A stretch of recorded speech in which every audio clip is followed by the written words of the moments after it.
ನಮಸ್ಕಾರ ಸ್ನೇಹಿತರೆ ಕರ್ನಾಟಕ ಕಾಂಗ್ರೆಸ್ ಸರ್ಕಾರ 2023ರ ವಿಧಾನಸಭಾ ಚುನಾವಣೆಯ ಸಮಯದಲ್ಲಿ ಪಂಚ ಗ್ಯಾರಂಟಿಗಳನ್ನು ಘೋಷಣೆ ಮಾಡಿ ಸದ್ಯ ರಾಜ್ಯದಲ್ಲಿ ಆ ಗ್ಯಾರಂಟಿಗಳನ್ನು ಯಶಸ್ವಿಯಾಗಿ ಅನುಷ್ಠಾನಗೊಳಿಸಿದೆ.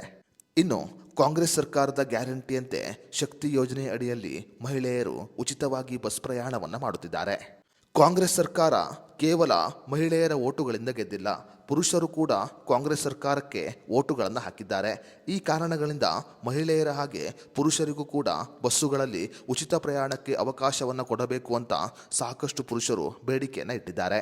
ಈ ಕಾರಣಗಳಿಂದ ಕಾಂಗ್ರೆಸ್ ಸರ್ಕಾರ ಈಗ ಮಹಿಳೆಯರ ಹಾಗೆ ಪುರುಷರಿಗೂ ಕೂಡ ಬಸ್ಸುಗಳಲ್ಲಿ ಉಚಿತವಾಗಿ ಬಸ್ ಪ್ರಯಾಣವನ್ನು ಕಲ್ಪಿಸಿಕೊಡುವುದರ ಬಗ್ಗೆ ಮಹತ್ವದ ಘೋಷಣೆಯನ್ನು ಮಾಡಿದೆ. ಈ ಕುರಿತಂತೆ ರಾಜ್ಯದ ಮುಖ್ಯಮಂತ್ರಿಯಾದ ಸಿದ್ದರಾಮಯ್ಯ ಅವರು ಆರ್ಥಿಕ ಸಲಹೆಗಾರ ಮತ್ತು ಶಾಸಕರಾದ ಬಸವರಾಜ ರಾಯರೆಡ್ಡಿ ಅವರ ಜೊತೆ ಮಾತುಕತೆಯನ್ನು ಕೂಡ ಮಾಡಿದ್ದಾರೆ. ಶಾಸಕರ ಜೊತೆ ಮಾತುಕತೆಯನ್ನು ಮಾಡಿರುವ ಮುಖ್ಯಮಂತ್ರಿ ಸಿದ್ದರಾಮಯ್ಯ ಅವರು ರಾಜ್ಯ ಸರ್ಕಾರ ಸದ್ಯ ಮಹಿಳೆಯರಿಗೆ ಉಚಿತ ಪ್ರಯಾಣವನ್ನು ಕಲ್ಪಿಸಿಕೊಟ್ಟಿದೆ. ಆರ್ಥಿಕ ಪರಿಸ್ಥಿತಿ ಸುಧಾರಣೆಯಾದರೆ ರಾಜ್ಯದ ಗಂಡು ಮಕ್ಕಳಿಗೂ ಕೂಡ ಉಚಿತ ಪ್ರಯಾಣವನ್ನು ನೀಡಲಾಗುತ್ತದೆ ಅಂತ ಈಗ ಘೋಷಣೆಯನ್ನು ಮಾಡಿದ್ದಾರೆ. ರಾಜ್ಯ ಸರ್ಕಾರದ ಆರ್ಥಿಕ ಪರಿಸ್ಥಿತಿ ಸುಧಾರಣೆಯಾದ ನಂತರ ಮಹಿಳೆಯರ ರೀತಿಯಲ್ಲಿ ಪುರುಷರಿಗೂ ಕೂಡ ಉಚಿತ ಬಸ್ ಪ್ರಯಾಣಕ್ಕೆ ಅವಕಾಶವನ್ನು ಕಲ್ಪಿಸಿಕೊಡಲಾಗುತ್ತೆ ಅಂತ ಮುಖ್ಯಮಂತ್ರಿ ಸಿದ್ದರಾಮಯ್ಯ ಅವರು ಈಗ ಮಾಧ್ಯಮದ ಮುಂದೆ ಹೇಳಿಕೆಯನ್ನು ಕೊಟ್ಟಿದ್ದಾರೆ. ಅದೇ ರೀತಿಯಲ್ಲಿ ಶಾಸಕರ ಜೊತೆ ಅನುದಾನ ಮತ್ತು ಅಭಿವೃದ್ಧಿಯ ಬಗ್ಗೆ ಚರ್ಚೆಯನ್ನು ಮಾಡಲಾಗುತ್ತಿದೆ. ಮುಂದಿನ 3 ವರ್ಷದಲ್ಲಿ ರಾಜ್ಯದಲ್ಲಿ ಅನೇಕ ಯೋಜನೆಗಳನ್ನು ಜಾರಿಗೆ ತರಲಾಗುತ್ತೆ ಅಂತ ಮುಖ್ಯಮಂತ್ರಿ ಸಿದ್ದರಾಮಯ್ಯ ಅವರು ಈಗ ಜನರಿಗೆ ಭರವಸೆಯನ್ನು ಕೊಟ್ಟಿದ್ದಾರೆ.